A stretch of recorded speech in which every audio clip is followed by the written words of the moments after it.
I don't know, 67 or 47 people signed up on Zoom, but who knows who's gonna actually show. And so then this is another History House program. We're hoping to have one more program other than Darren, which will include John Bear Mitchell one more time. But we have no idea when that will happen, so don't hold your breath.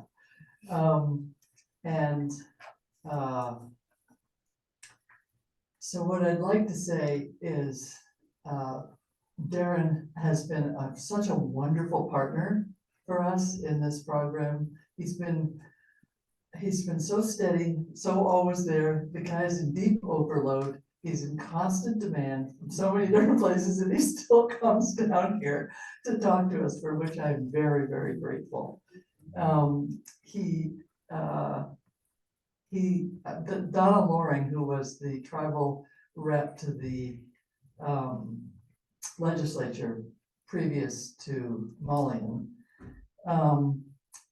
said in my mind a very important thing. She said, with education comes understanding. With understanding comes respect. Education opens the door for conversations. And that's what we're having tonight, is yet another bit of education from Darren and a conversation. And in addition, Mulligan will join us, but she had to join us by Zoom because of a medical crisis in the family. And she'll come after Darren has done his slides. We'll have Mulligan present or talk to us in whatever way she wants to. And then we can have time for questions, which will have a little bit, so that how we're going to do the questions is a little up in the air at this point. So Darren is a Penobscot tribal member, an associate professor of anthropology. Actually, full professor. Now he's a full professor. He's the coordinator of the Native American research at UMO. And he's currently on sabbatical and involving himself with land back issues, including, which means that they're primarily land back issues here in Maine, but it means he's going around the country sort of hooking in with other organizations about that. Mulligan, who will be joining us, and I hope she's on Zoom already. Not yet, apparently. Oh, you did see her? Okay. Yes, so we are. Mulligan is Yes, the she's. first appointed Penobscot Nation travel ambassador and the president of the Wabanaki Alliance. And prior to that, she's done an enormous amount of work. She was on the board of the Maine Center for Economic Policy. She was on the Penobscot Tribal Council, and then previously on the Penobscot Nation Cultural and Historic Preservation Department, which means she was bringing all sorts of issues to people's attention. And she continues to do that as the travel ambassador, but that's her primary job right now. And she will join us later. So, Darren, your turn.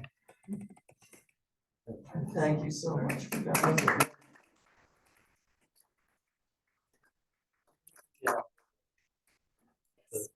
Here we go. Okay, thank you. Don't forget to hit the switch on your mic. We didn't. Did we do a dress rehearsal? I can't even remember now. No, we haven't. Not for the system. Happy surprise for everyone. Thanks for inviting me once again to join you all. Really, I find the conversations here have been really detailed and sometimes challenging, and I think that's good. Following with what Susan said in terms of Donna Loring's comments about sort of education and kind of learning from one another. And I know that, you know, the way politics around tribal issues stack up in Maine can be really odd at times. And I think I'm going to try to do a little bit of history just as a setup. But I do want to talk about contemporary issues, including, you know, the sovereignty issues and the way that. So I don't know what. Yep. 1 second, I'm just pulling it We're up. just working on the slides. I can advance as well. So land back issues. I don't know if people saw in the Washington Post. My tribe has been working on a pretty significant land return on the East Branch of the Penobscot River, and that has been would be really significant in terms of connecting our nation with the historic, cultural, and natural resources that are so important to us. And I think you see this trend nationally and internationally that Indigenous people, it's recognized in the scholarship that Indigenous people, when we are at the table as decision makers and knowledge makers around land protection and conservation, those have the best outcomes for a variety of things, including biodiversity and longevity of sort of the natural world. So that's what motivates me. It's probably the most important thing I could work on.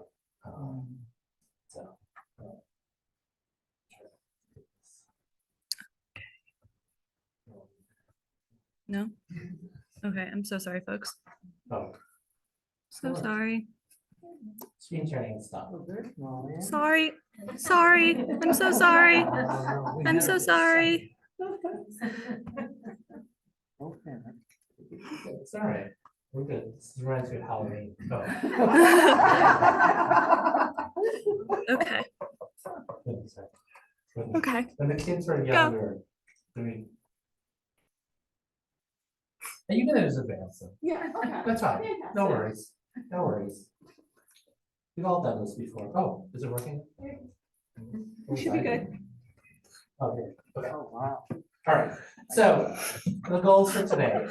I am going to talk a little bit about history. This could go on, and I think maybe I shared some of these slides with you all in the past, just talking about sort of the history of Maine Indian policy.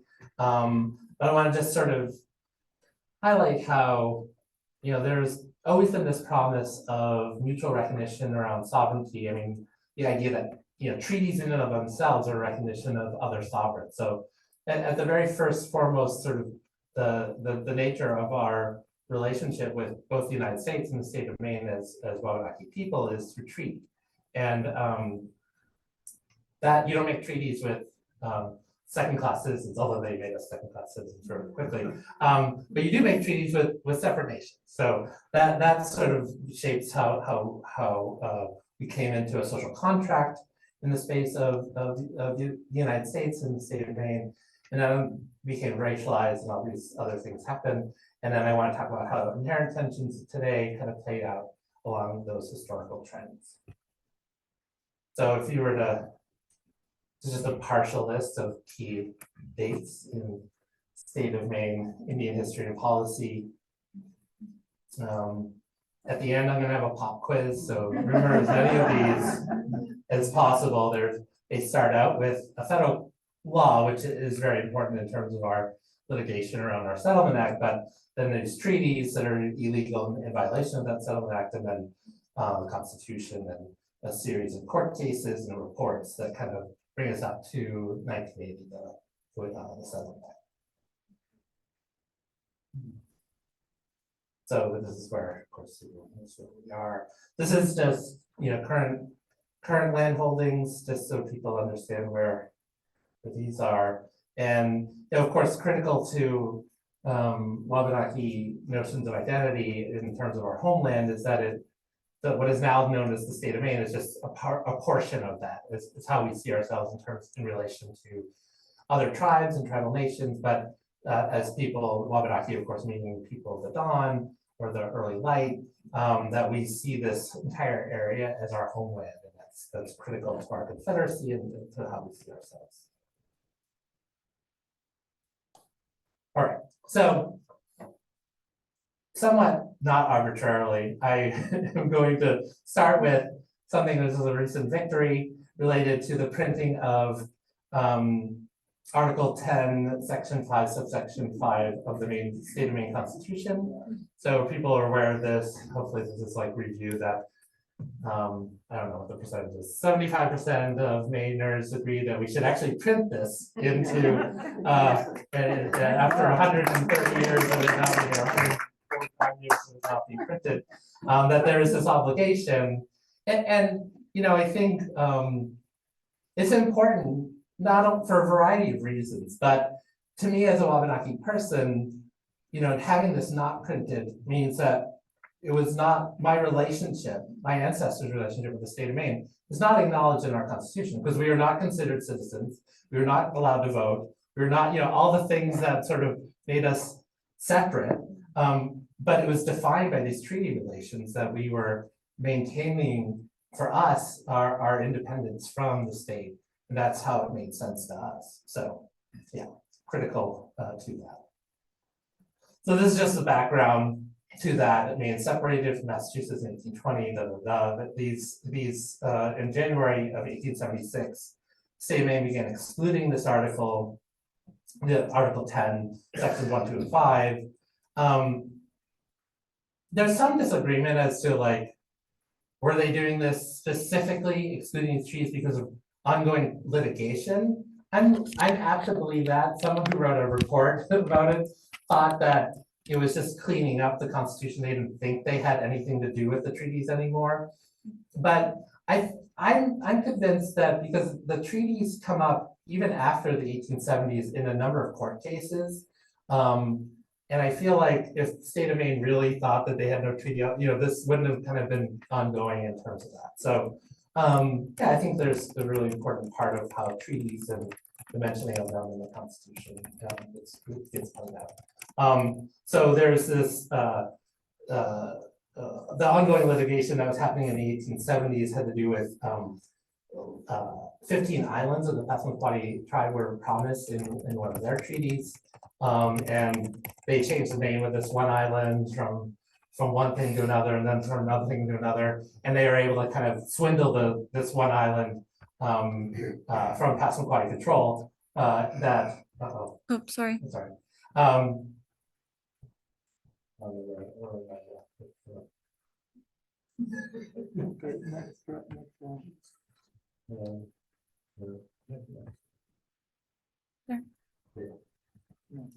Okay, sorry. All right, so state of Maine Constitution. All right, so all right. Oh, so I'm like totally unlike. Sorry. Which one is it? All right. Well, the original Constitution also has this idea of Indians not taxed, right? So in 1820, where it talks about Article 2, the section on electors, it has this category of who can vote. Every male citizen age of 21 years and upwards, excepting paupers, persons in under guardianship, and Indians not taxed. But are people familiar with this? So this is an original part of our Constitution. It didn't say just Indians. It said Indians not taxed, could not vote, right? So this has a very important kind of relevance to today in terms of like, what does it mean for those of us, sorry, this is just in our constitutional relationship along with the treaties.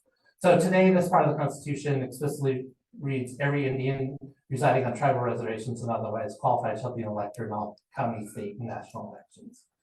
Maine is was one of only 5 states to have this Indians not taxed section in the state constitution. But that's now gone, is what you're saying. Yes, yeah. So where did this come from? Along with the treaties and the treaty language, these are original frameworks of engagement between Wabanaki people, nations, and the state of Maine. Sorry, and I was, as you can tell, I'm reading this. This is not the same as this thing, so I did this a little. So I talked about the Article 10 pieces, but it's important to understand that this idea of Indians not taxed appears in the US Constitution as well. And the argument here is that this is also in the 14th Amendment, which the purpose of the 14th Amendment is what? To enfranchise who? Formerly enslaved people, right? So we're still, even with the 14th Amendment, Indians not taxed, we're still not electors, right? Still not recognized as electors. So that, what does that mean? Does that mean, it doesn't say Indians, right? It says Indians not taxed. So in looking at, and trying to figure out what this means, I tried to figure out like,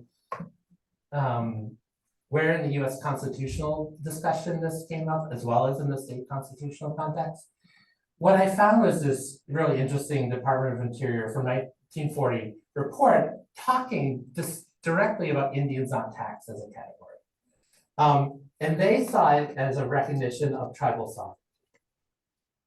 Right? So first of all, the idea of taxation and representation go hand in hand in constitutional republics.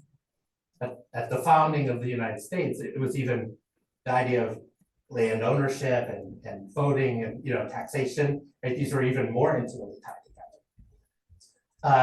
It reflected the fact that government taxation is the principal criteria of government authority, and it reflected that the condition of the Indian living was in his or her separate and independent community.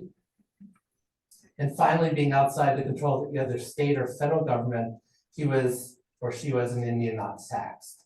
And since he did not bear the financial burdens of US or state of Maine government, he was not entitled to representation there. But using the language of Indians not taxed as opposed to the racialized language of Indian is a significant coinage.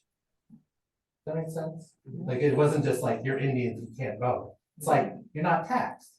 You have your own thing. Yeah. So now I'm trying to back to where my slides and your slides are back together. All right. Okay. In what's interesting around this framework, of course, is how quickly it's abandoned in favor of racialization and second-class citizenship. So as hopeful as that language is, Indians not taxed. By 1842, and this is very clear before this, the Maine Supreme Court and other elements of the state government, the state of Maine government, was seeing this category of Indians not taxed as a racialized category of pauperhood, of second-classness, of a whole series of things. So use this idea of the separateness of a category person and heavily racialized it and made it part of a hierarchy of intelligence, race, the things that made, the 19th century in the US so bloody and so tragic. Yeah. Right. So the court said in 1842, the imbecility on the Indians' part and the dictates of humanity on ours. So this is where guardianship and pauperhood get embedded, right? We have the humanity and the guardianship to take care of these imbeciles, have necessarily prescribed to them their subjection to our paternal control in disregard of some, at least, I love this coinage, abstract principles of the rights of man. It's not that abstract. I mean, this is just people being funny with language. So Indians not taxed quickly became a racialized category defining the interpretation by the state of Maine as to how to treat Maine. So this is consistent for a very long time.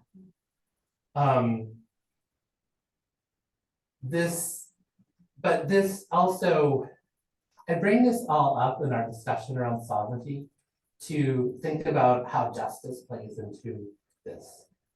How do we fix this or recognize the idea that forced pauperhood, right? Not being able to participate in as voters, even in your own, let's say we agreed, we're like, oh, we're okay with the US or the state of Maine, which we, people never did. There's also this evidence of that. But like, we're not being treated at all well. And this pauperhood and this second-classness creates the framework for the state to continually not just mistreat us, but also to continue to take our lands. It didn't stop at the treaties, right? It's just like continue, much like with the islands for the Passamaquoddies or the four townships or Penobscots or whatever. These things are continually taken from us because we are not recognized to have our rights, let alone as sovereigns, but just even as basic citizens, as basic rights. Okay.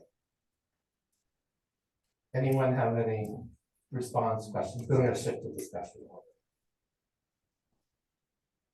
This, this shifts over time. I don't have all the time in the world to kind of talk about like, oh, then in the 1890s, they said we weren't, there was a hunting rights case involving the Passamaquoddy tribe, and they're like, yeah, these treaties have all these hunting rights and everything, and the state Supreme Court was like, but they're not really the Passamaquoddy tribe anymore. They keep referring to them as the Passamaquoddy tribe, but they're like, they're not the same people that signed the treaties, so they no longer, for example, how they couldn't wage war against us, there's nothing in any law or says like your ability to wage war means you're sovereign. And I actually don't know if that's even the case. In the 1890s, maybe the Passamaquoddies could wage war on the state of Maine. I'm not sure they would win, but the idea that waging war is the dictate of treaty rights connected to hunting is just the kind of racist dicta that sort of allows people to make decisions in that way. So that's just one. All right, so there's a whole series of things about voting. People know the history of voting. Yeah, go ahead. Quick question. Yeah. 1842, I forget the name of the case, but one of those years in the early 40s, wasn't that when Chief Justice Marshall introduced domestic dependent nations? Yes.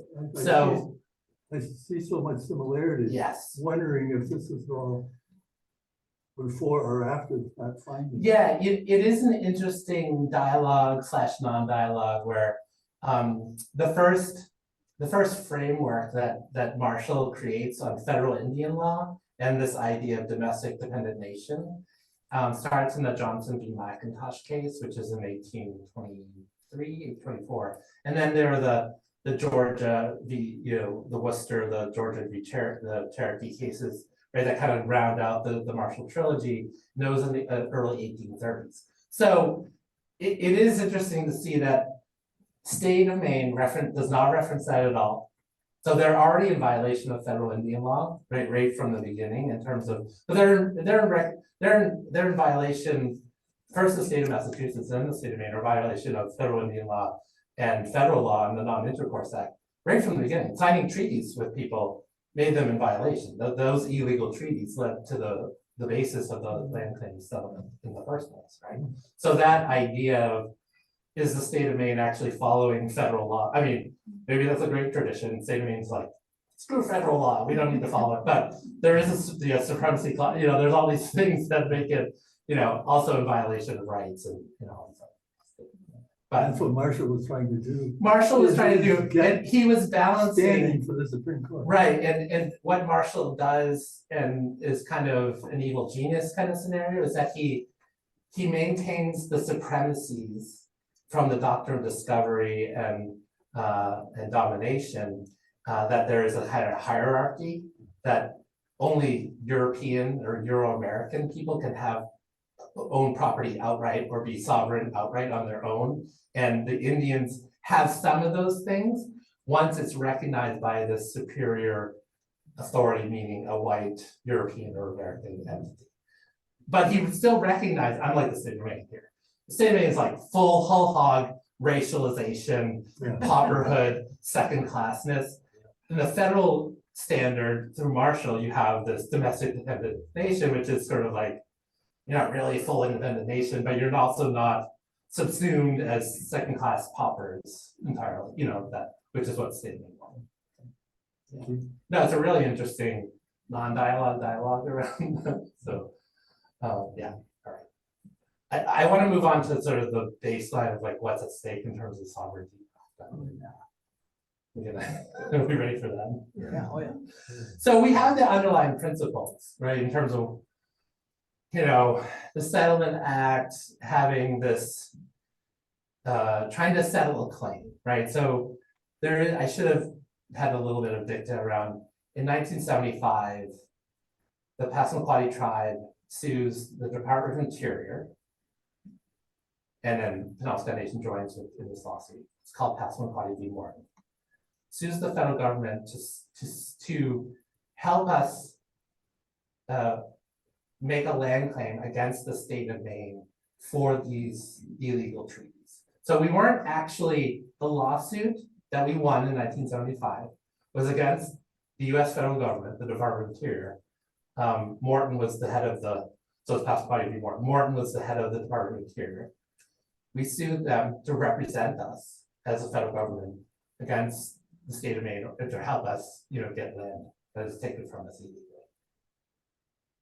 We win that case, and then suddenly things start to crystallize around, oh, we actually are federally recognized. The federal government actually owes a set of responsibilities to us, just like any other tribes, et cetera, et cetera. And it's that claim where these illegal treaties, starting with the 1794 treaty with the state of Massachusetts, the series of treaties signed between Passamaquoddy, Penobscot tribes and state of Massachusetts and the state of Maine violate federal law. And that was where Morton has to come in and sort of deal with that, this legacy of illegal treaties and land transfers.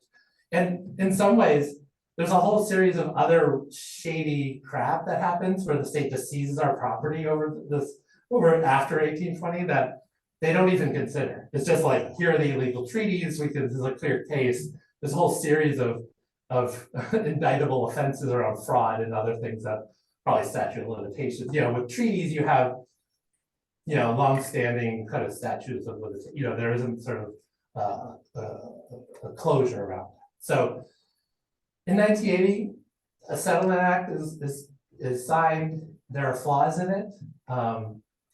We could go all night in understanding like what are the flaws, or how intentional were they, or how much do we understand as Wabanaki signatories to them. But one thing that is very interesting for you all to know is that between 1975 and 1980, both state and federal courts were actually seeing, in a few court cases, recognizing the inherent sovereignty on a par with other tribal nations of our tribes here. And 1980 not only stops that, but reverses a few of those decisions. So the idea that we would suddenly in 1980 sign an agreement that we're starting to win back our sovereignty, we're like, no, screw that, we don't want our sovereignty, we just want a little bit of land, makes no sense that we would actually make that as a decision. So I just want to put that out there as well. All right, so basic principles around the legacy of Mitsick, Maine Indian tribals. Sorry, I totally, this is what this middle category is actually the Maine Indian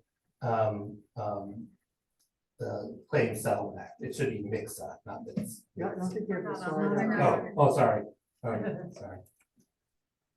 Yes, sorry, it should be MCSA. And I think I autocorrect because I'm on MITSIC and I always put that in my documents. So here we have sort of federal Indian law, MCSA, LD 1626. I'm using the text of 1626. It's not the same as the current moving target a little bit, and hopefully Molly can kind of add in a little bit of more context that in the current session, the discussion is around LD 2094, which is called an act implementing the recommendations of, it's still the same kind of basic title, but I'm using the language from LD 1626 because this actually represents the language agreed through in this task force that finished its work in 2019. So I'm kind of going like, this isn't the current language of any law, it was the language of the law from 2022, but only because to recognize sort of where we were at in terms of what was the full thing that we're asking for in the context of the statement. Does that make sense? Yeah. And if anyone's listening at home, this isn't the current legislation being considered, and that's also a shift, its own shift. Okay. So federal Indian law recognizes that tribes retain exclusive rights to the use of land and resources. One of those rights is aggravated by treaty or statute. In the Maine Indian Claims Settlement Act, there's this idea that Maine law governs the tribes and their territories and natural resources. The Maine Implementing Act talks about our tribal nations as having a municipality status in the context of the state. This means that the state of Maine gets to decide sort of yeah, all sorts of things around Clean Water Act and Clean Air Act, a lot of environmental regulations that impact us. And then with the LD 1626, there's this notion that Wabanaki nations have the authority to regulate natural resources and land use within the boundaries of our territory and trust land to the extent provided in federal law. And then the new section would render federal laws for the benefit of Indians, Indian tribes, or tribal lands applicable within Maine, including laws relating to land use and environmental matters, except provided in the which is part of what's. So that's recent, LD 1626. So yeah, that's from the 2022 session. It was actually passed by the legislature and as law, but it was not finalized in terms of the funding. There was a little bit of a, I don't know what they call it, gamesmanship around the governor, the Democratic Party, where they actually passed the law. And they didn't send it to her, to Governor Mills. They just didn't fund it, so it technically died in the committee for funding. But it was passed in the legislature as the law, but it was never endorsed through the funding mechanism. Therefore, it never reached her desk. She never had to veto 1626. There's a more recent one that she did veto, and talking about that. But yeah. What did the funding issue address? Or there be recompensation? No, it was, there was really, the cost of the law was minimal. It was a strategy by the Democrats not wanting in an election year to make their candidate for governor seem more vulnerable. Because at the time, it looked like it might be a close election. Remember that? Yeah. Well, I mean, I was wondering, do you think, I was thinking, Maine has been beholden to these big paper interests, all these big forestry interests for so long. I was wondering if they were afraid that, everywhere north of Orono, they could put in a new pulp mill or something. And I was wondering if that's kind of like what was in the back of the governor's mind or something. Yeah. Let me, it's a great question. Sorry, I'm going to get on that. Which,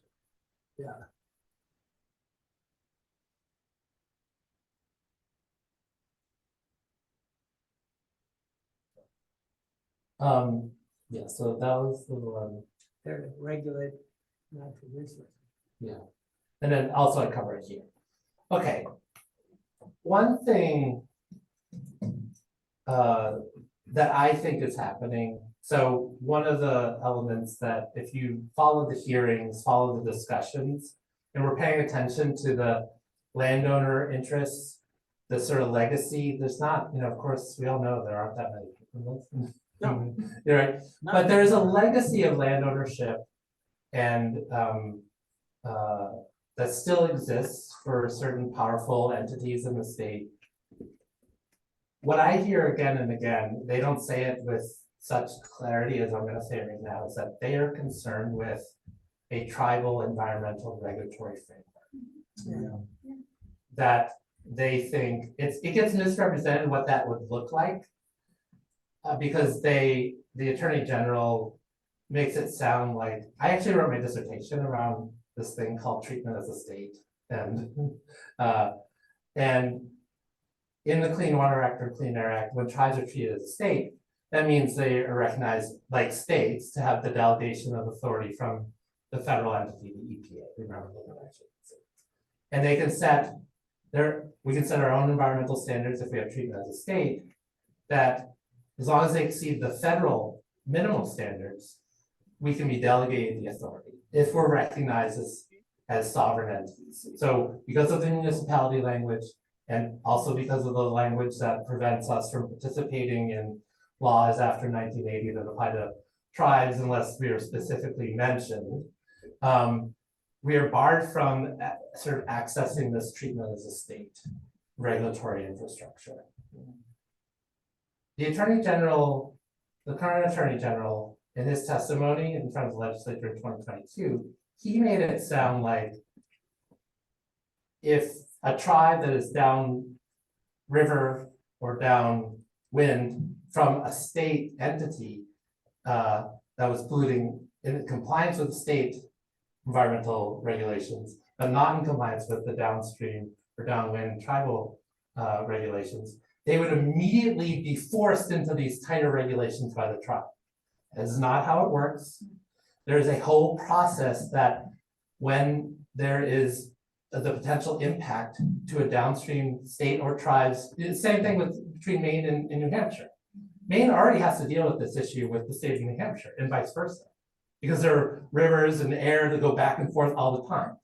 That's why we can't put all our factories in Maine on the border of New Hampshire and just pollute directly into them. There is this rules of the road, and it's a whole process. And it's frustrating to hear people misrepresent the idea that immediately you would have to be in compliance with this downstream state or tribes environmental regulations if they were much stricter. Has that happened? Could that happen? Absolutely. There are famous cases where it's happened, but it often, right, involves a process. It usually doesn't target a single lone polluter, right? But, it is a fairly complicated, negotiated kind of process. But that's what when I hear people saying they don't like it, it's new regulatory framework. We're already doing that with the state of New Hampshire. We're actually the luckiest state in the country in terms of we only have to deal with that with one state, right? But the idea that, although I guess Alaska and Hawaii, they don't have to deal with any other state. But the idea that we're, just this is a new thing and this is so unclear how it would work. It has been happening since 1987, and there are sort of standards for this treatment as a state. Clean water. Most of the major environmental laws, federal environmental laws, have treatment as a state or some version of that. Clean Water Act, Clean Air Act would be the ones that people would imagine to kind of impact. So that's when Janet is saying she's concerned that there's a lot of, it'll just cause all sorts of litigation to start happening. Sure. It's because of just probably specifically that kind of stuff. So it is interesting. So this is another major argument against these sovereignty bills, is that federal Indian law is an unclear, changing area of law. I mean, what area of law is not, I guess, would be my question. But okay, let's set that aside. Federal Indian law, as you mentioned, started in 1824 with the Marshall cases. Yeah. It is simmered and it decided over many years. The Maine Indian Claims Settlement Act from 1980 has many more unanswered questions than federal Indian law. And if you were to say, like, this is one law, and how many lawsuits have we been engaged in that? And you were to do, it's kind of like when someone says, the police killed more white people last year than black people. And you're like, well, but the percentages, that doesn't make, it's like there's black people have 13% of the population, white people have 60%, like, you have to look at, per capita. Now, so I was like, okay, well, let's look at all the litigation on federal Indian law from 574 tribes and the litigation from our 4 tribes with this one law and do the percentages. You'd have to come out and say, actually, the Maine Indian Claims Settlement Act is a far less settled area of law than federal Indian law. But people get to, say, oh, well, look at that Supreme Court case first Oklahoma had these treaty lands and then they don't, the next, there's sort of this, yeah, kind of, I mean, every area of law is like that.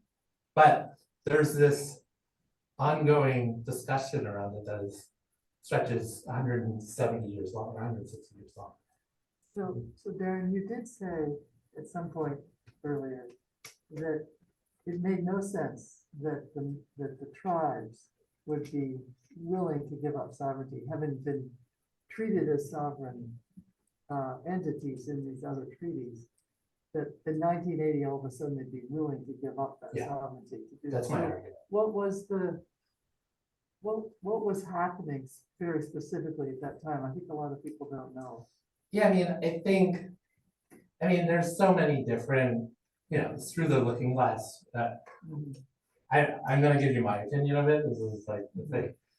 There was a lot of, and if you read, Maria Jarrett has a really great thesis about this. There have been other writings about it as well. the settlement act itself being negotiated, you know, kind of, there's a state law version of it, the main implementing act, and then there's the federal part, the main claim settlement act. These were being negotiated in a time period there where the Carter administration was coming to an end. The Reagan administration was coming in. There was a sense that, oh, the Reagan administration doesn't want to do anything with Indian law in this way. They actually did after a few years. But there was people saying like, we don't get this done now. So always pay attention when people are like, you have to hurry up and make this agreement.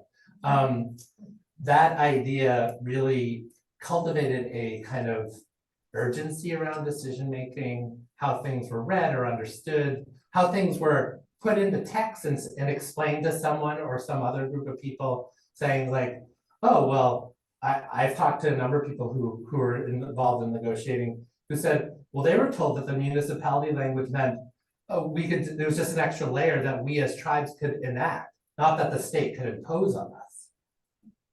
See what I'm saying? So people are like, yeah, we want an extra layer, like municipalities have home rule. Yeah, this is consistent with sovereignty, not that now we're suddenly dictated by the state of Maine as a municipality.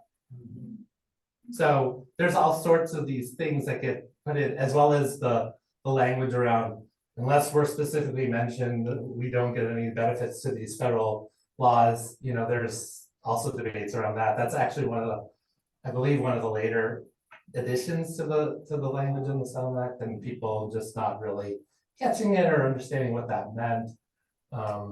And like, if you're sovereign, like, how much do you need in that way? What else? Oh, the other thing that I was trying to write a response to this idea of one of the critiques is, and I showed this map. Our lands stretch all across the state, right? This idea of checkerboarding regulatory frameworks has come up as well. Okay, if you go to any other state, or any other tribes, checkerboarding is phenomenally complex, but also exists. So this is something that is a standard part of federal and new law, how the checkerboarding kind of system works and how the regulatory authority works in parcels of land is pretty settled in other places. Can it be the cause of dispute? Potentially. But there is also frameworks for cooperation around multiple jurisdictions. And, you know, in the Harvard Project Group, you know, we're used to going through multiple jurisdictions and not being like, oh my God, we're all gonna die now because there's a bunch of people like, you know, when I drove over here to Skowhegan, I passed through a bunch of different municipalities with different laws and frameworks. You know, they're all in the state of Maine, but, you know, some of them, you know, I can buy marijuana in, some of them I can't, you know, I can't, some of them, you know, like there's all sorts of different things that we're just used to it. And this is like, oh, scary and new, but new to us, right? It's not a new creation because we in Maine have land scattered about the state. This exists in many other states. You had a map up there. Yeah. That showed these tiny little Yeah. dots. About 8 of them. Yeah. These here, this one? Yeah, that's our checkerboard. Yeah.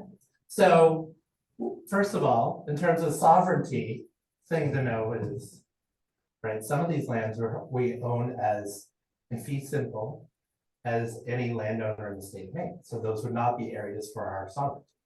Right. It's only in the spaces for trust lands held in trust, that the property is held in trust for us by the federal government. And that's where in the red and the pink, right, these are the places where the trust lands are.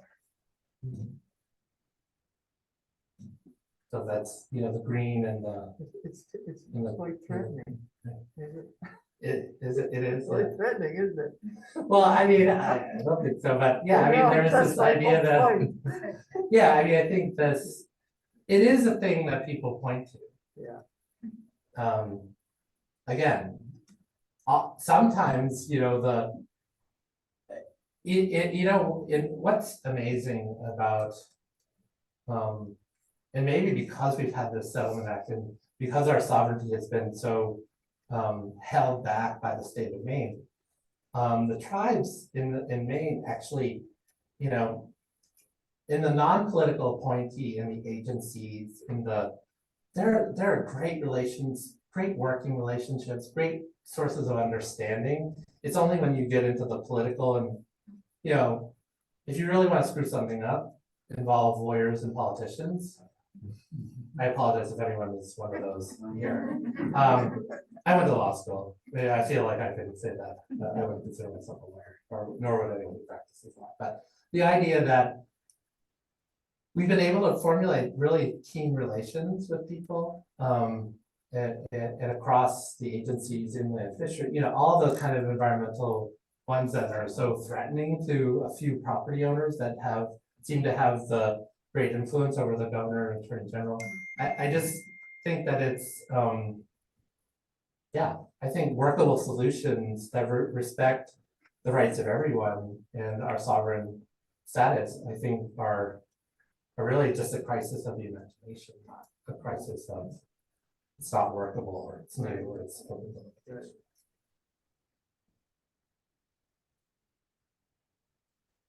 I kind of want to pass it to Molly if she has more thoughts, because I'd love to hear how I'm wrong mostly. I prefer to be corrected. Ask for forgiveness than permission. Is that how we work, Molly? Yes. Yeah. No, you're doing great. I can probably walk us through a little bit of the legislative process over the past few years and talk about where we're going from here. Darren has really masterfully, as usual, covered a lot of what's gotten us to this point. And I'm in a room where the internet isn't always the best, so if I get laggy, let me know and I'll move. So I've been the Penobscot Nation Tribal Ambassador since 2017.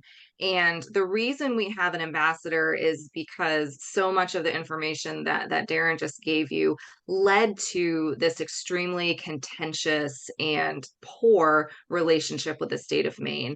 So when former Governor Paul LePage rescinded a very basic consultation order with the state and the tribes, coupled with a lot of the litigation ongoing when current Governor Janet Mills was the Attorney General over the Penobscot River, our tribe was in a place where it didn't feel like an equitable relationship having a representative sitting in that chamber. And our tribal reps sit in committee and sit in the chamber and they can propose legislation, but they can't vote on their bills. And there's a few different reasons for that. A lot of tribal members feel that if we're going to be there, we shouldn't be voting because that reinforces that notion that we're a municipality. And then there's also sort of the legislative logistics of, we would be doubly represented because our tribal communities are already in legislative districts. So we have a rep and a senator already with a vote. So in 2015, the tribe was reassessing this relationship and decided to remove the representative and go in the direction of an ambassador. So my role differs a little bit in that I'm not sitting in the chamber. I'm not sitting in committees. I attend both of those things very regularly. I work on policy. I advocate in the state house a lot. And I'm constantly sort of nurturing and maintaining and growing relationships with lawmakers, doing a lot of education and outreach. And and a great part of the job is doing a lot of things like this, talking to different folks throughout the homelands here and really educating about these issues. And I think we saw a great culmination of a chunk of that work in the recent vote on question 6 that Darren spoke about as well. That was, the question was sort of vague and broad. And our charge over the last couple of months was to really talk about why this matters to tribes, what this treaty language is, and why it's significant in this relationship going forward to kind of have this back in the printed copies. And I think that was a great step forward for everyone in Maine that we all took together. So in my first few years as ambassador, we had the change over from the LePage administration to the Mills administration. And we had Democrats in power of the Blaine House and the House and the Senate. So a lot of our friends at the time were Democratic lawmakers, and they were coming up with different proposals and bill ideas to try to fix this Settlement Act problem that Darren has laid out really, really well. And after a lot of sort of, you know, throwing things against the wall to see what sticks, then Speaker Sarah Gideon and Senate President Troy Jackson got together with tribal leadership and had the idea to create this task force to have a mixture of state leaders and tribal leaders and to really study the Settlement Act, think about how we could amend it together and to take the next steps on that.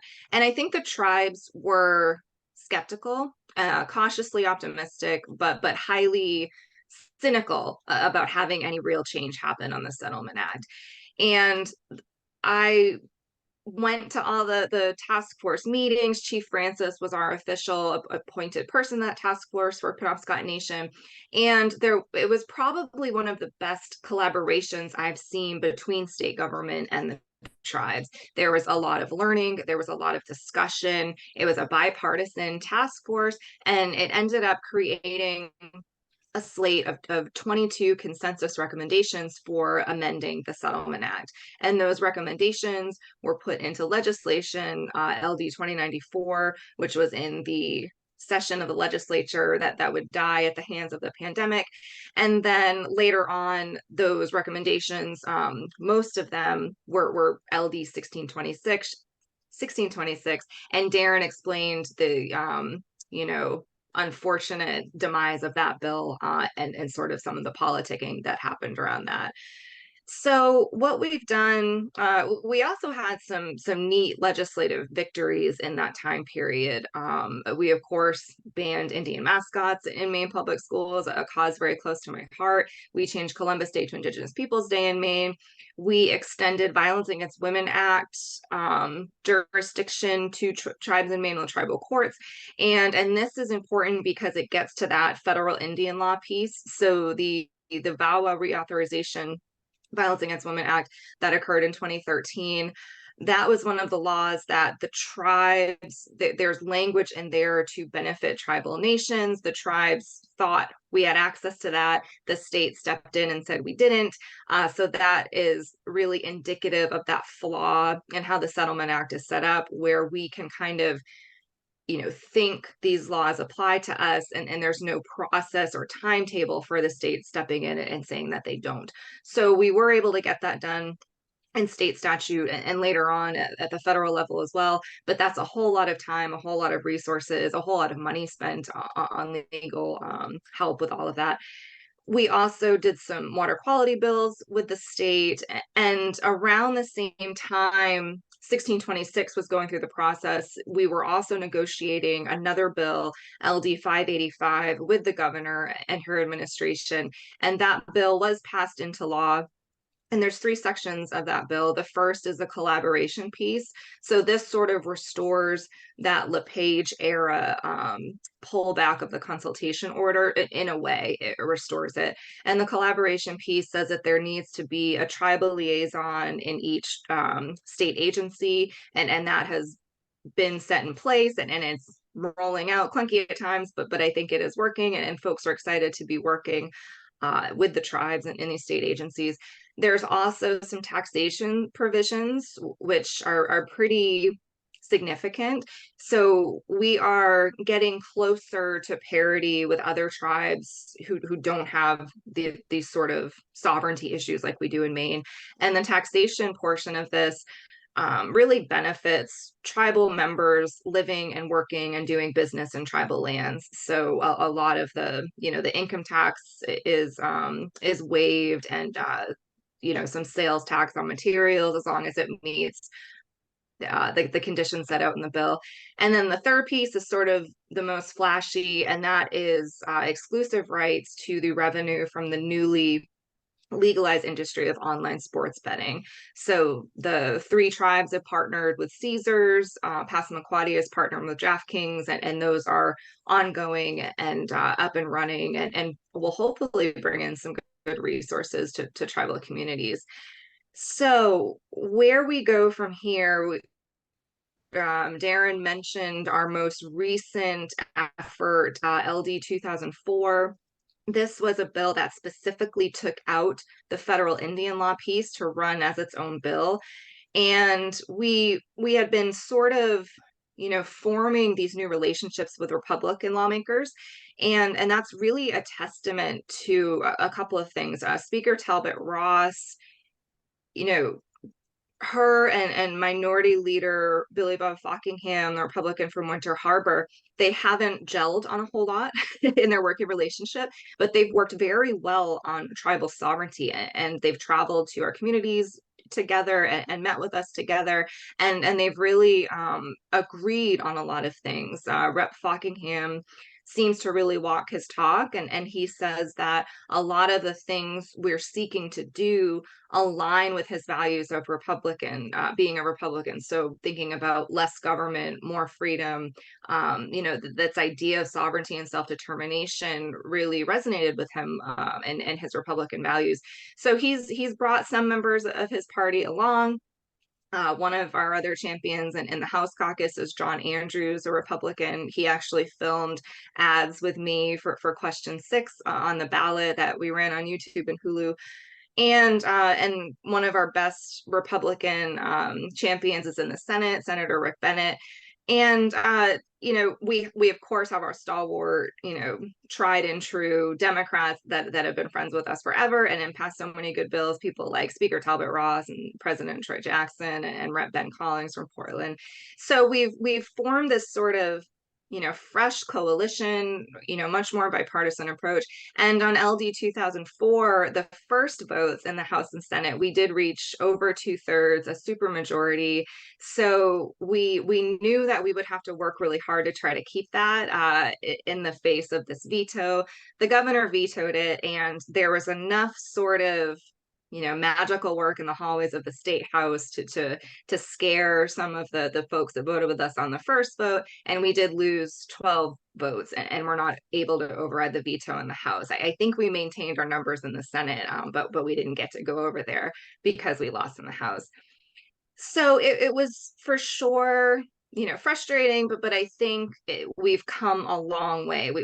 We've gotten some things done, and we're working towards that recognition of our inherent sovereignty. And where we're at right now, we have LD 2007 from Speaker Talbot Ross, and it'll be some version of those task force recommendations. Darren did a great chart there looking at MCSL in relation to 1626 and how we'd like to work on it and change it. So we're going back into session in January, and we continue to work with our Wabanaki Alliance board and coalition and tribal leaders and citizens, and really nurturing these relationships throughout the state. And there's talk of engaging with the governor and the attorney general's office on this new bill to see if we've made any progress or headway in the meantime. And I think that we remain hopeful.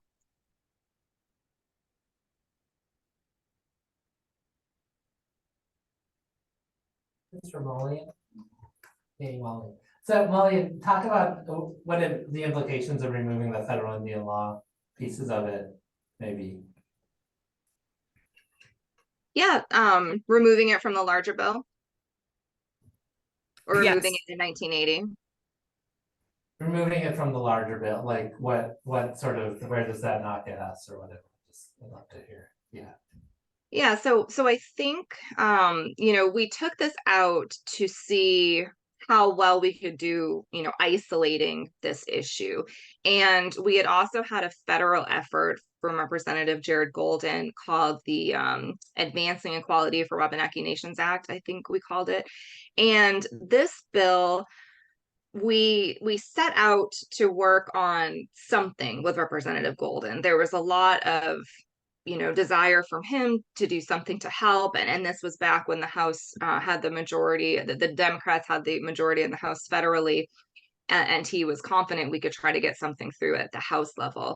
So when we first started to plan this out, we were in discussions, in the background with Senator King's office and Senator Collins' office. And Senator King's office sort of let us know, if you make this perspective, if you have, future federal Indian law applying to the tribes, there'll be a greater likelihood the senator could get on board and possibly not champion it, but maybe not touch it.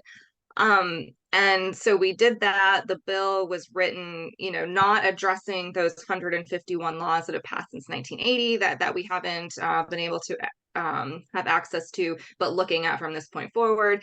And we've attached the bill to a couple different vehicles. We got it through the House with a positive vote, and then it basically did not get a vote in the Senate because Senator King worked against it, and not only didn't champion it, he did, end up not staying away from it like we had hoped, and made sure that it didn't make it to a vote in the Senate. And when this happened, we got a lot of the messaging from Senator King's office that we hear a lot of times from the governor. So it's confusing. We'd rather do it law by law and take, a case by case approach like we did with VAWA. And there's really this philosophical difference there. So the tribes are saying we need parity with other tribes in the country. Just because we agreed to this 1980 agreement doesn't mean we ceded our sovereignty and self-determination. We are federally recognized tribes. We were told that we could amend this agreement in the future. That's what we're trying to do. We would like to have access to federal Indian law because we should, legally, morally, ethically, every way you could think of, we should be here and we're here. The senator and the governor's approach is, work with the state and work with, the delegation to identify laws, and we can work through the process together and get you mentioned in them. And that really shifts our power that we're trying to take back to the state. That basically, makes them, it reinforces this system that everybody has gotten really comfortable with at the state level, I think, of, we're wards of the state and we go to them for permission and all this sort of thing. So we're trying to really shift the whole process, and that's where, I think we're butting heads because philosophically there's big differences. So to get back to your question, it may still be in LD 2007, so we may have another bite at this federal Indian law apple. We took it out after Jared Golden's bill failed to see how we could do it at state level. Another argument we were hearing was take it to the state. It should be decided there and not Congress. So that's what we tried and ended up getting a veto. So I think we're still working out what will be in LD 2007. And that very well could be in there, and I'm excited to see, what this bill looks like in January. It was one of those consensus recommendations from the task force, so those are all kind of fair game, except for gaming, because we've already addressed that with LD 585.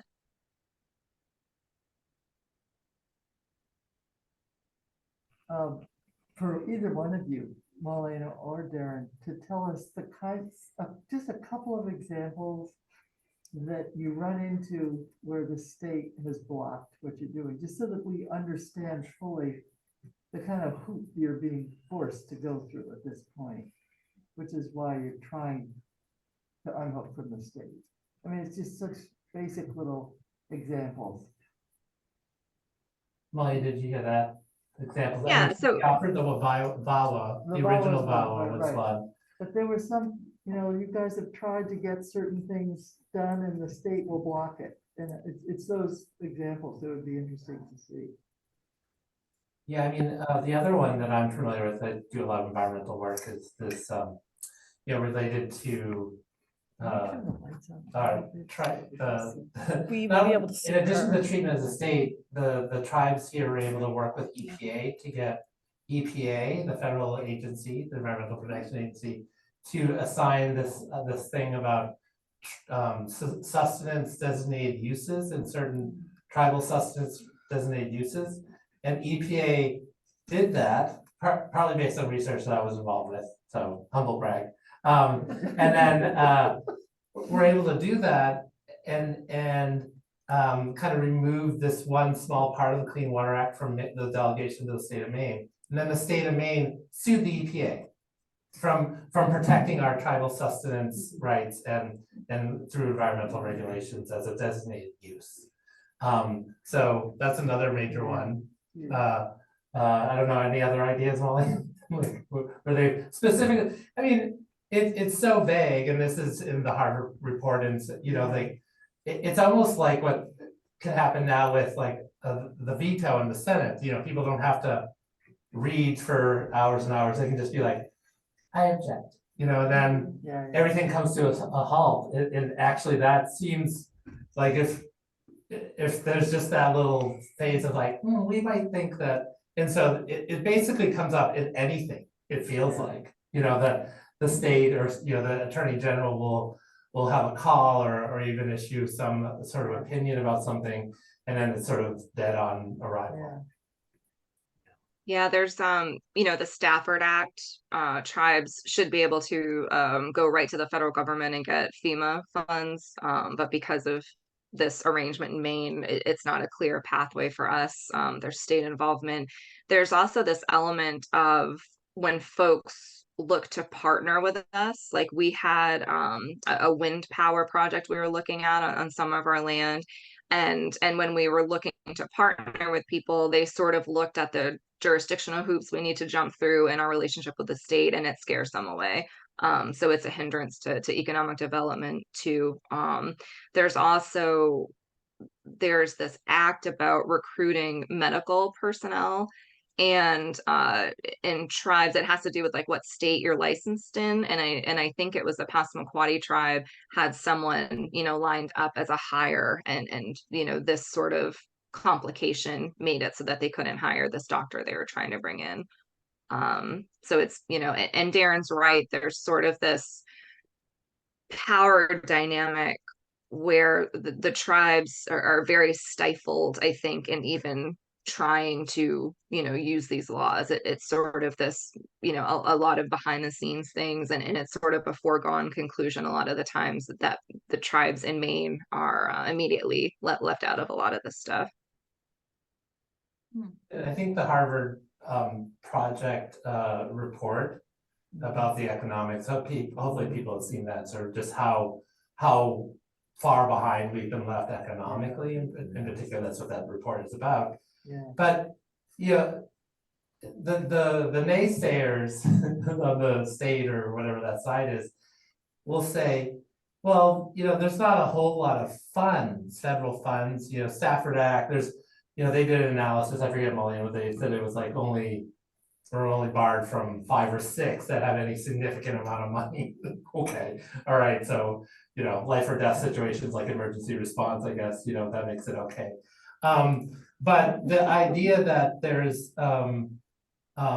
these amendments to the Self-Determination Act, which we are under, the 1975 Indian Self-Determination Act, that's how we run our tribal governments, through these block grants from the Bureau of Indian Affairs. But there are amendments in 1988 and 1994, which significantly increased the flexibility for how tribes pay for governmental services and partner and coalesce around them. And that has been a significant game changer in Indian country in terms of self-governance that we are also barred from. And I think, you know, it's I've seen the naysayers say, oh, well, that Harvard report was commissioned by the Alliance, so we can't trust it, you know, even though it's Harvard. Hey, that's where I got my PhD from. I thought it was okay. Anyway, the idea that it is simply about these specific laws, that's what the state wants you to focus on, that because they want us to negotiate 151 times for each of these laws, which is, think about it, time and resources. If we're already saying like we're already lagging significantly around resources, the state now wants us to spend time and resources on each and every single one of those, on each and every single time. I don't know, it just, why I put it in history is like, if you're at all concerned with justice, at all, and any semblance of this, I don't get it. I don't get what this is about in terms of saying no to this. When people say like, so I'm on the Maine Indian Tribal State Commission, and as one of the Penobscot representatives. The state commissioners, and I feel like I drove a few of them off, but maybe I didn't. That's just my ego, humble brag thing, kind of go. But they'll be like, well, I have questions about that. you know, like, I'm not so sure. And you'd be like, well, what are your questions? And especially when it comes to things like the environment, like where I went to law school for environmental law, I wrote a dissertation about, I was like, I could probably answer your question. Oh, I don't know what they are yet, but I have questions. I just know I do. And that is not politically, I mean, that is complete and utter bullshit. And that we let politicians or people who even represent them on this other side get away with that language is really, it's hard for me when I sit in these commission meetings to just be like, oh, okay, that makes sense. You have questions of unknown origin and that make you uncomfortable with this, but you can't articulate it or actually have the question. It is, it's a game to them. And it's our sovereignty and it's our life, you know, to us, it feels so ick at these times. And that's why I try to play out the history where they were calling my ancestors imbeciles and weren't letting us, you know, made us feel like lesser than for hundreds of years, 160 years or whatever. And now it's like, you have to beg us for this law. Okay, now, oh, you got that one, 150 more to go. Oh, 149 more to go. Like that feels so kind of bad and abusive in a way that it's just hard to kind of wrap my head around it. Well, because it is. It feels that way because it is. Yeah. Yeah. Horrible. So, do you have a sense of where Janet is coming from? I know Molly won't answer this question. Did you hear? Where's Janet coming from? This is how someone told me to say it this way. As opposed to the other way, which I intimated that there's like certain kinds of interests with certain kinds of family fortunes or whatever. I don't know that. It's kind of hard to figure that out exactly. Someone who I trust around these issues is just like, really, she just hasn't done the work on it. Is that what someone has said? Like, just hasn't really fundamentally thought through, you know, that the implications of this position.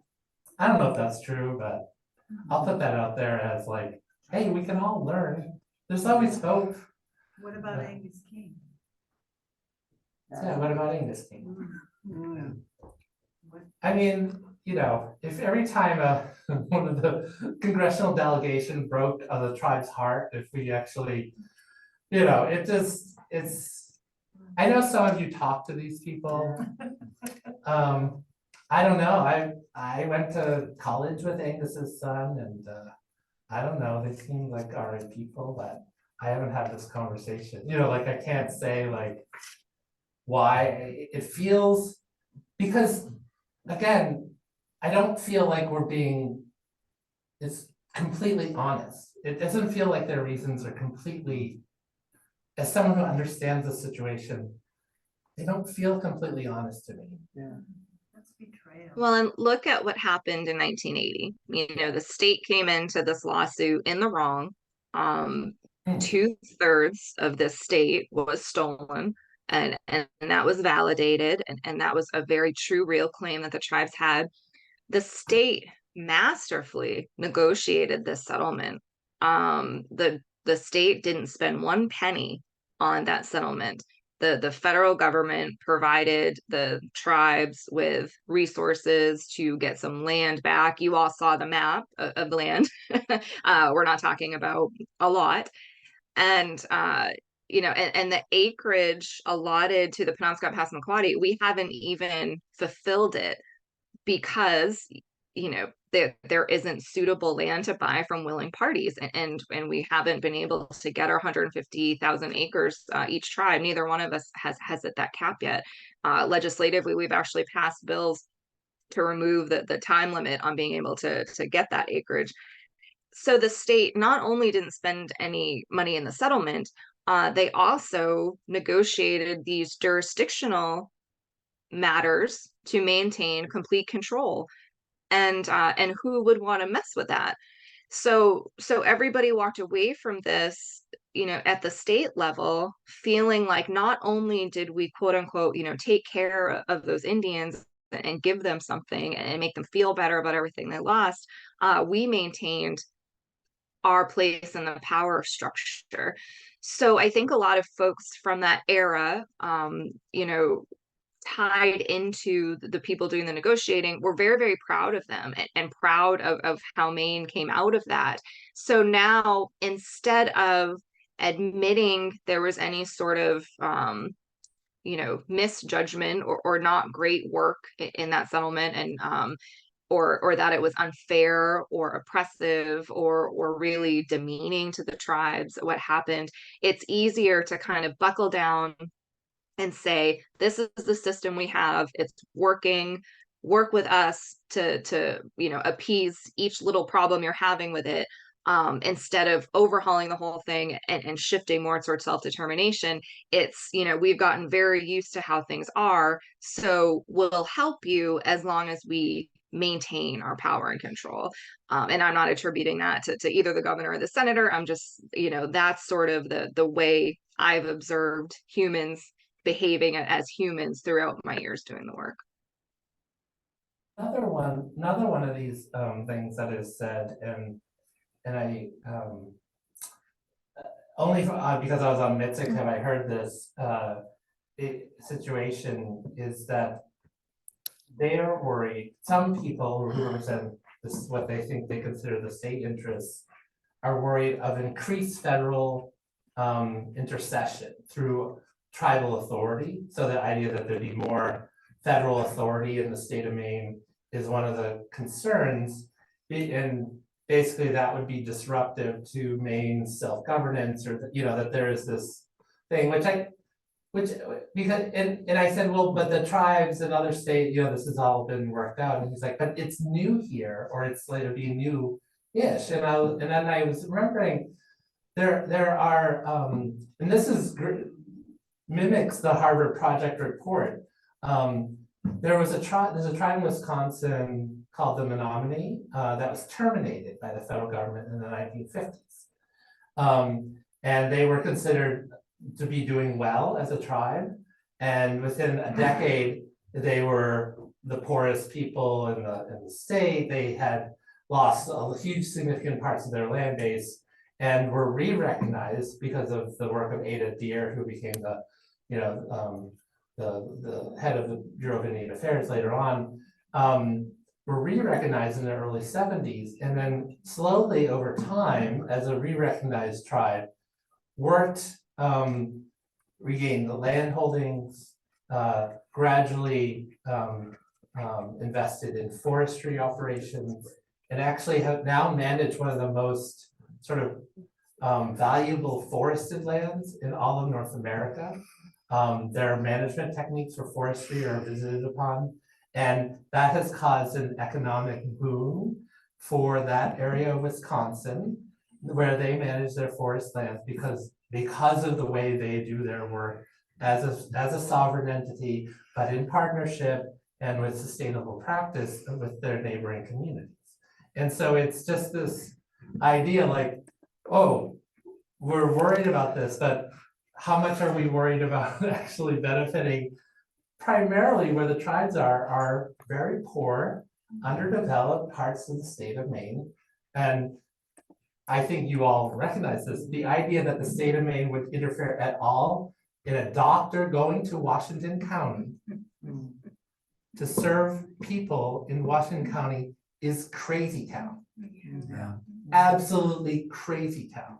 It is abusive. Again, it is just like, where do you care about anyone in that regard?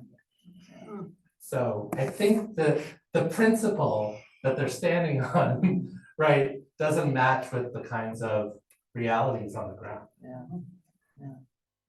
Yeah, back there. How much federal money is on are you not getting that would actually benefit not just Native Americans, but would also benefit everybody in the state? Yeah. It seems like if Native Americans and their communities are doing better, the whole state will do better. And what are we talking about, a little bit, a lot? I mean.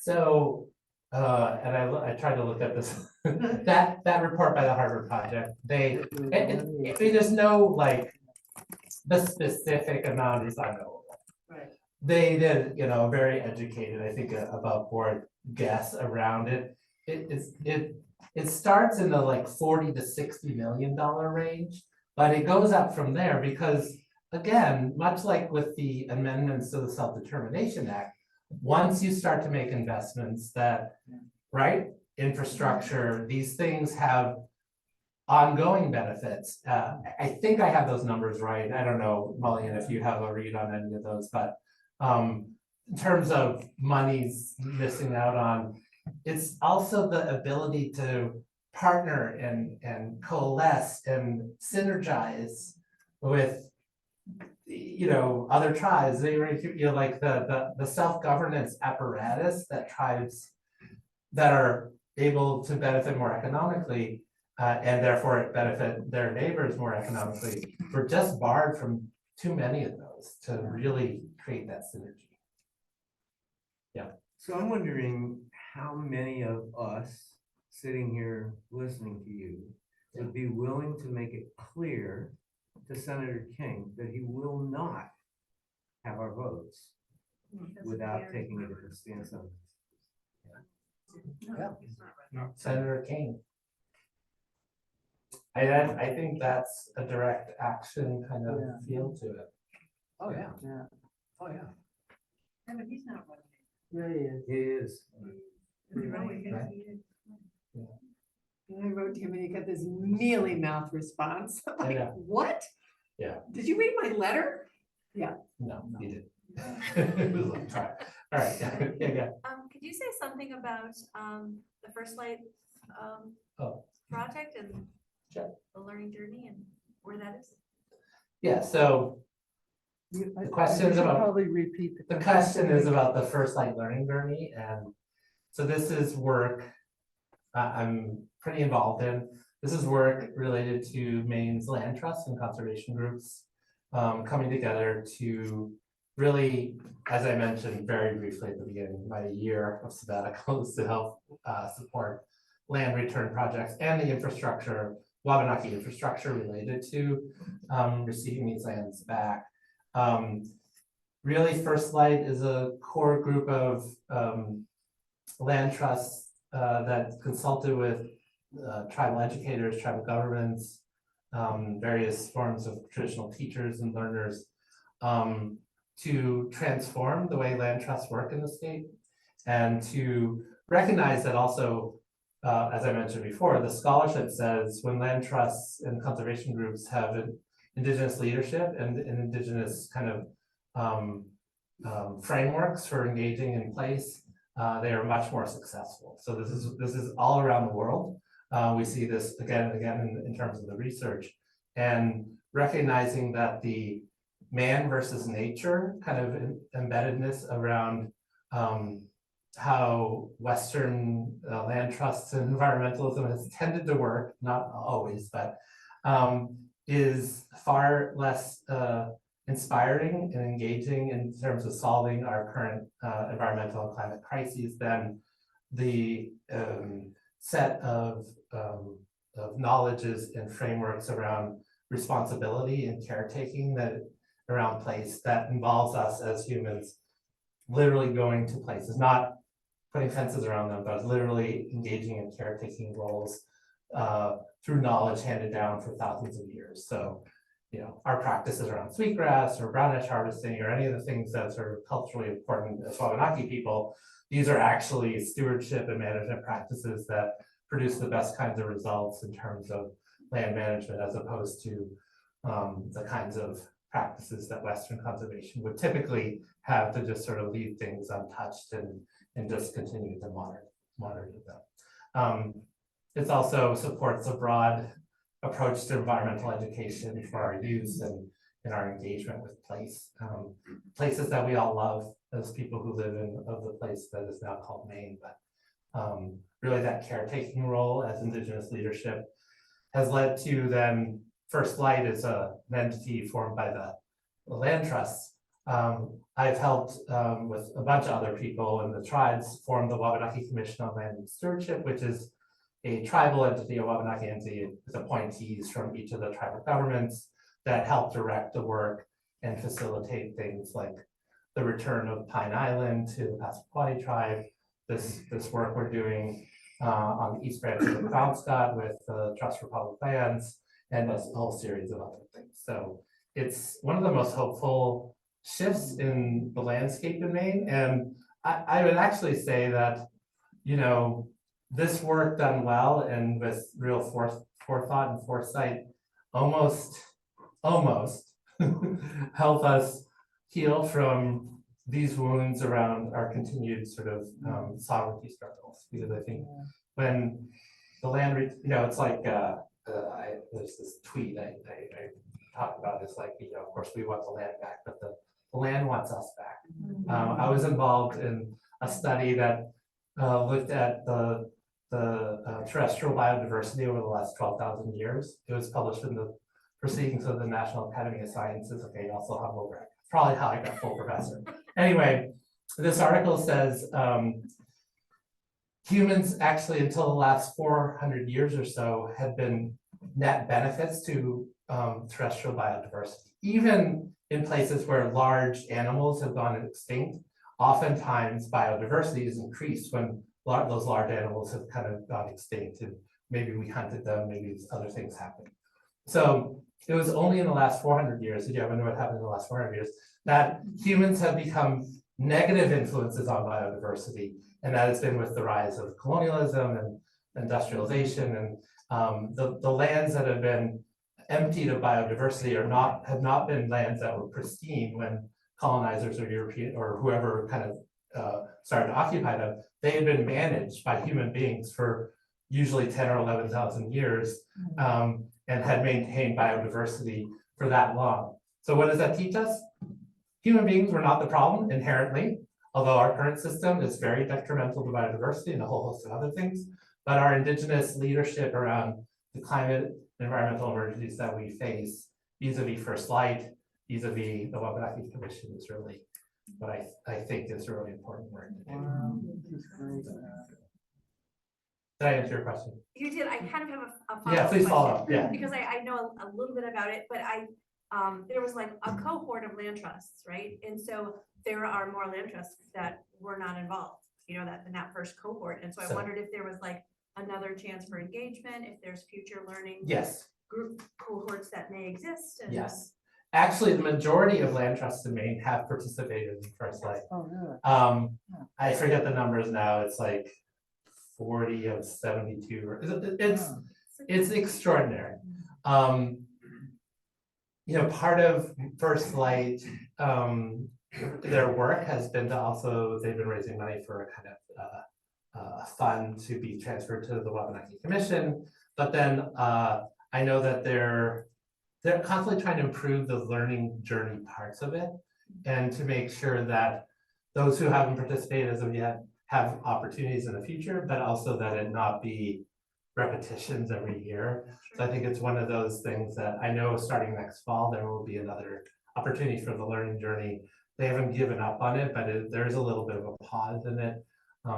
While basically it's been about serving Wabanaki interests, especially in taking a pause and reassessing what's our most effective route in terms of this. So, it's odd because it's like, is it an educational organization, or is it an organization about institutional change?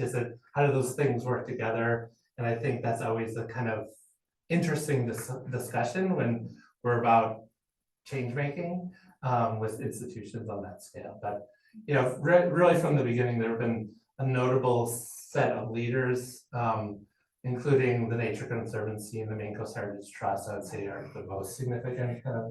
There are others, that have been real important in that, but in terms of really putting effort, leadership, and they're already kind of, really important in the state in terms of. So. Can you talk a little bit more about the East Branch project? I know that's just, whereas it's sort of just up to the right of Kentucky Woods and Waters and things. Yeah, it's sort of in this area between some of our tribal, some of our tribal lands that kind of go just to the beginning of the East Branch, and then where the monument is. It actually connects current tribal holdings to where the monument is, so it's, it's around 30,000 acres of land. And, the Trust for Public Lands is now the owner of this. They are raising the money to pay off the loans, and once those loans are paid off, they will deed the lands to the Penobscot Nation. One of the things that this work is, and these are areas of great cultural and historical importance. They're again, they connect us to places that have, famous historic fish runs and other kinds of things. Hopefully, these will be returned and these will be restored. The Penobscot River Restoration Project has made some of that more possible with the removal of these two major dams and all that kind of stuff. But yeah, I think it's this especially what part of the area is overlaps with some of these 4 townships that the state stole from us in the 1830s. And so that return and this, the history of these 4 townships in the Katahdin region, that the tribe continually, through all these illegal treaties, continually said, we want to maintain control over them. The state just seized them in the 1830s, really through an act of the legislature. It was just a complete boondoggle that, that's where a significant amount of resources, timber resources and other things that were being tried to be opened up at the time. So much like with Pine Island and that return, the healing element of that, and that feeling of returning something taken from us in that way, in that part of that history is really important. So it's a very diverse set of acreage. It's been fairly well managed. And it has a great mixture of kind of resources, water and forest and other kinds of things. So yeah. Is there a study somewhere or a document of historical information that could tell us where our land came from? At times, living on land that was in my family since 1830. I wonder if it was. And no, it's interesting that everyone has deeds, right?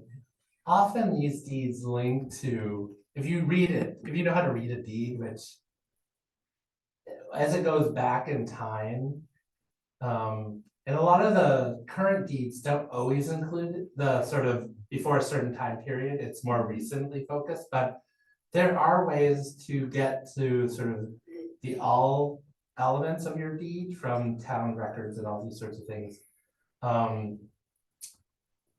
They often go back to claims by what we would call proprietors, especially here in the Kennebec River Valley. They have there's a very specific set of records around that.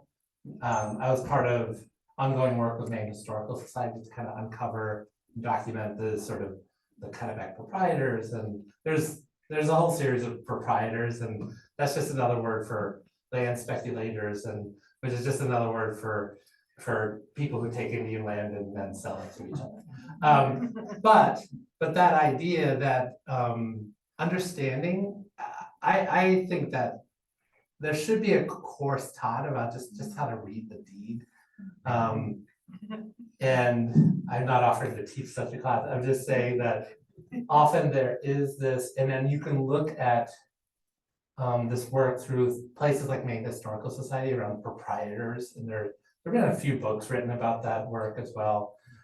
It's an interesting part of Maine history where there were older deeds from sort of very much the colonial era that were often passed down to like rich people in Boston. And then when Maine became a state, there were sort of new deeds written up that kind of interfered with some of the vagaries around it. And at some point in the history of the US and where properties come from, they've had to jive these deeds together.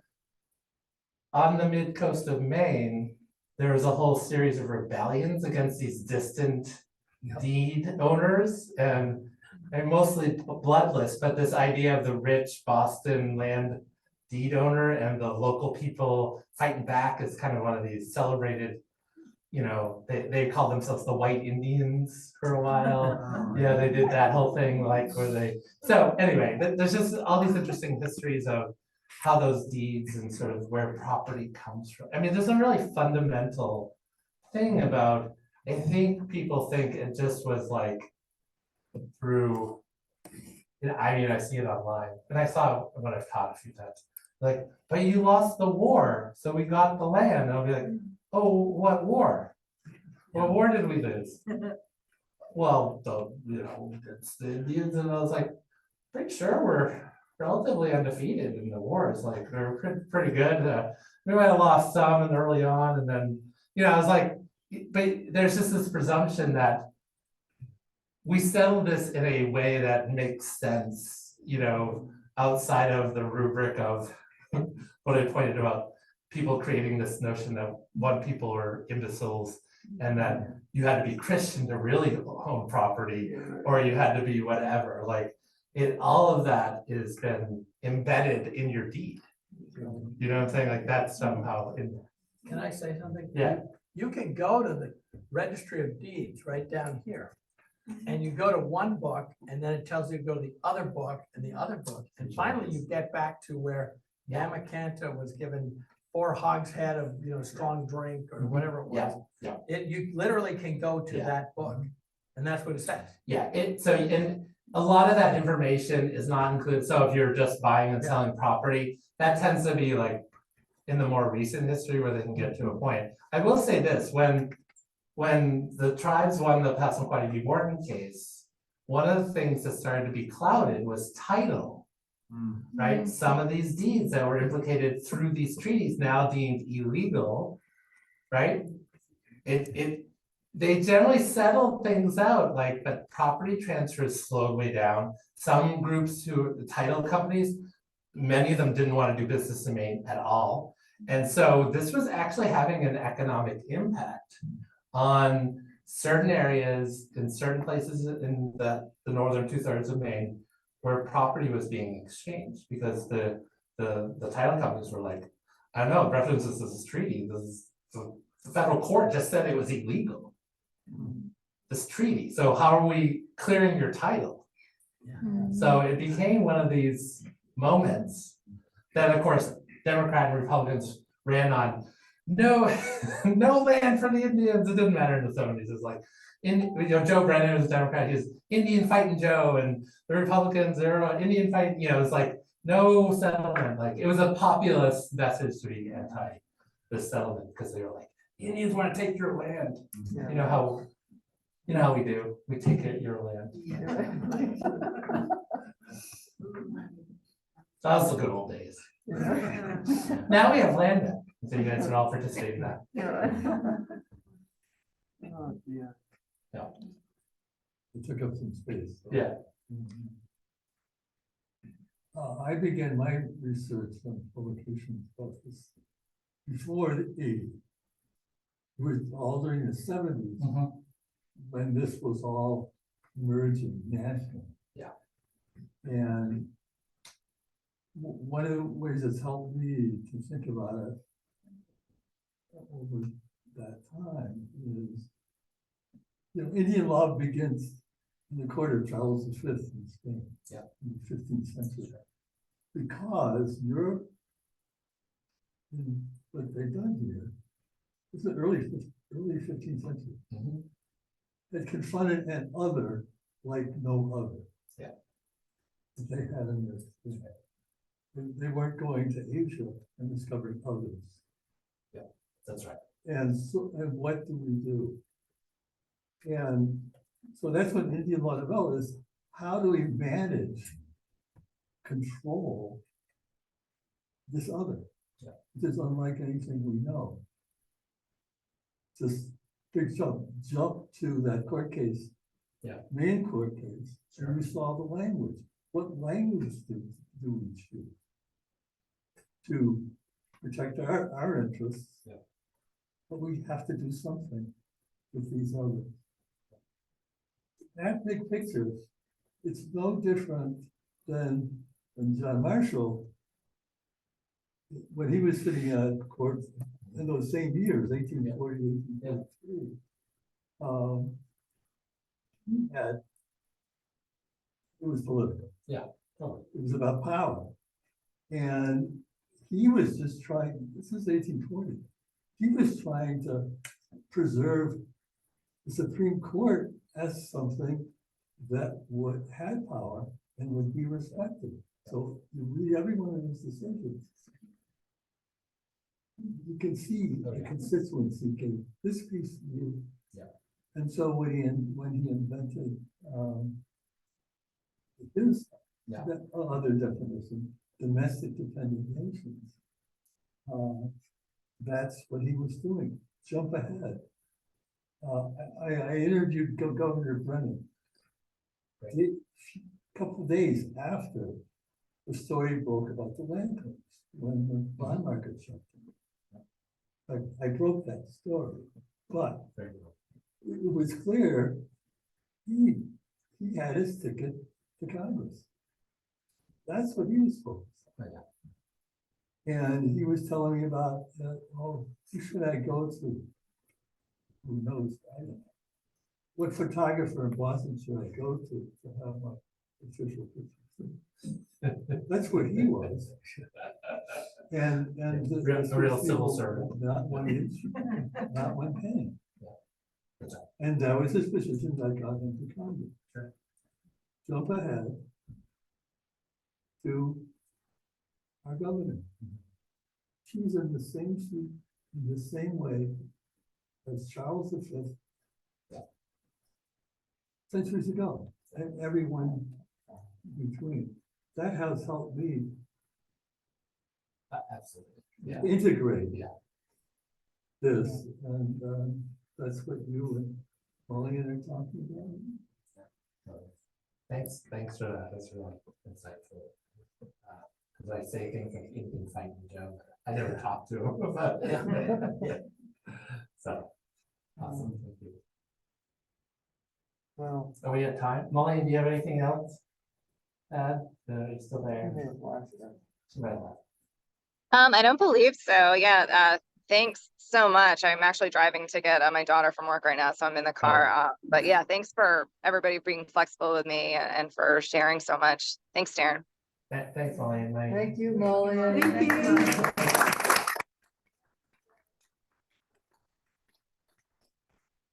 Yeah, this was so fabulous. I'm Yeah, so thank you. appreciative. We're all so appreciative of you. And Sorry, your I'm sorry, I honesty. got out of sync with the slides before. I'm trying to. No, I was but wondering you why know, people are so you confused. got us, Including me. you got us there. And the Yeah. fact is, I really appreciate how fully honest you were about your feelings. Yeah.